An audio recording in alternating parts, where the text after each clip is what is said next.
just told your job that you're moving on to another company. And now they're going to give you an incentive to stay by offering you what else? More money. So what do you do? I don't know. What do you do? There are many statistics out there about how long employees last with their employer once a counter offer is made. So Carey Baker is here with Pro Recruiters to tell us the questions to ask if you find yourself in a similar situation. All right, so counter offer. Basically, you tell your current company you're going to leave, and then they say, oh, why don't you stay with us? We'll offer you more money. Yeah, a counter offer is when you go to your employer and say, I've been offered another position, here's what I've been offered, and they offer you something to stay. So that's where the counteroffer comes into play. And it's happening more and more frequently because unemployment has gone down. More individuals are being plucked out of current companies and being recruited away to work for another company. And companies know that for various positions, you know, it's very disruptive to lose an employee. So it's not uncommon now for this kind of bidding war to start, so to speak. But it's important for the job seeker, the employee, to go through a list of questions with their current employer to make sure that whatever decision they make, whether it's to stay or to go, is the most thoughtful, thought out answer. And you're in a good position to ask these questions because you're wanted. Ball is in your court. 2 places now. So tell us the question. So the first thing is when your company comes back with a salary increase, it's important for you to know where that money's coming from, and you need to be able to ask your employer that.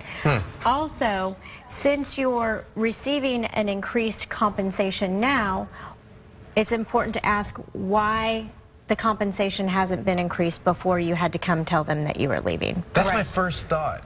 Why wasn't I getting this paid before, getting paid this, and now all of a sudden I'm worth this? And that's a very reasonable dialogue that an employee should have with their employer. And you're saying, but before we continue to go through the rest of these questions, they should be able to answer all of these. They should. If there's any hesitation or any, I'll have to get back to you on that, those are red flags that the employee needs to be aware of.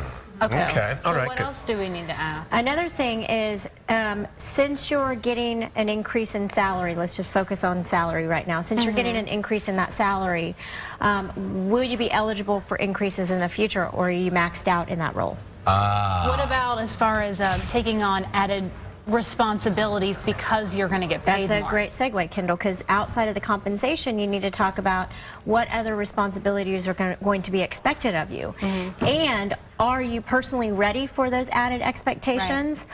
Or if you're being added on certain expectations, how long? I mean, is there are you taking on somebody else's position? Where are those added responsibilities coming from?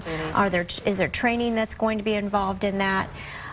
Ultimately, you need to figure out why it is that you even listened to an offer from another employer. And you need to be able to have a very open, candid dialogue with your existing employer, whether it's an increase in salary, increase in responsibility, more flexibility in schedule, etc., to determine whether or not you should stay or go. There's obviously a reason that they were wanting to leave in the first place. There's a reason why they took that call. That's great.